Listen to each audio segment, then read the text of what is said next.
इसको अन्यथा नहीं लेंगे, क्योंकि असुविधा के लिए खेद है, खड़े हो जाइएगा तो ज़्यादा स्पष्ट दिखेगा। अब हम अपने टीम के मेंबर हैं शंभू जी से आग्रह है कि आप इसको स्टेप बाय स्टेप एक्सप्लेन करने की कृपा करें।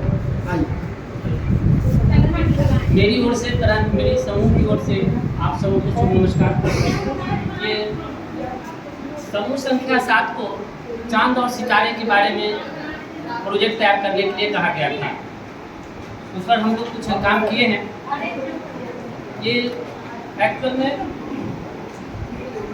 ये 14 दिनों का एक वक्त होता है, अमावस्या से पूर्णिमा तक, फिर पूर्णिमा से अमावस्या तक 14 दिनों का होता है। शांति बनाइए। लेकिन मुख्य रूप से इसको 8 भेद में दर्शाया गया है। जैसे ये पूर्णिमा से जब भी हम शुक्ल पक्ष क्या कृष्ण पक्ष की ओर आते हैं तो पहला का फेज जो है वह घटती हुई उर्वशी कहा जाता है। फिर उसके बाद वाला जो फेज है वह पहली तिमाही कहा जाता है। उसके बाद जो आता है वह कहा जाता है यहाँ पर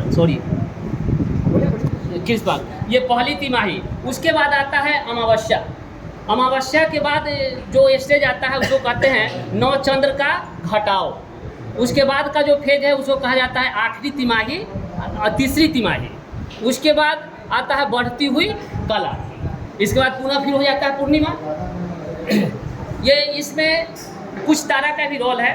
जैसे तारा तो बहुत है, लेकिन मुख्य रूप से 3-4 तारों का जो समूह है उसका नाम है जैसे ओरायन। ये इसमें 7 तारों का 8 तारों का समूह होता है, जिसमें लोग कहते हैं 3 दंतिया।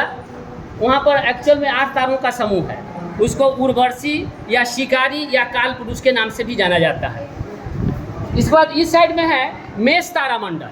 ये 5 तारों का समूह होता है जिसको मेष तारामंडल बोलते हैं। ये जस्ट राइट साइड में नीचे उत्तर की ओर है, इसको बोलता है सप्तर्षि तारामंडल, जिसको हम लोग सतभैवा के नाम से जानता है। वे सप्तर्षि तारामंडल है। इसी में एक ध्रुव तारा भी होता है जो उत्तर की ओर हमेशा चमचमाते हुए दिखाई देता है। ये लेफ्ट साइड में ये कहते हैं शर्मिष्ठा तारामंडल होता है। शर्मिष्ठा तारामंडल जो 5 तारों का समूह होता है।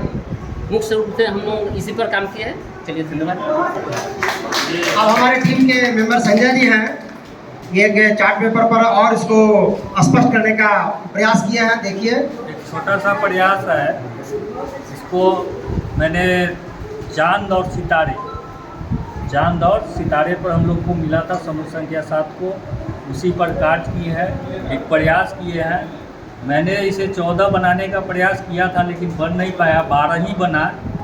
जिसमें इसको मैं घुमाऊंगा तो सभी तरह से यह पूर्णिमा, यहाँ पे पूर्णिमा का चांद दिखेगा और इसके ठीक सामने नीचे की ओर अमावस्या भी दिखाई देगा। और ऊपर उठाइए, और ऊपर उठाइए। इस तरह से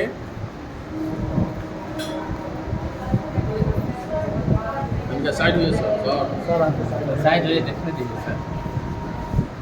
फोटो भी कर लीजिए।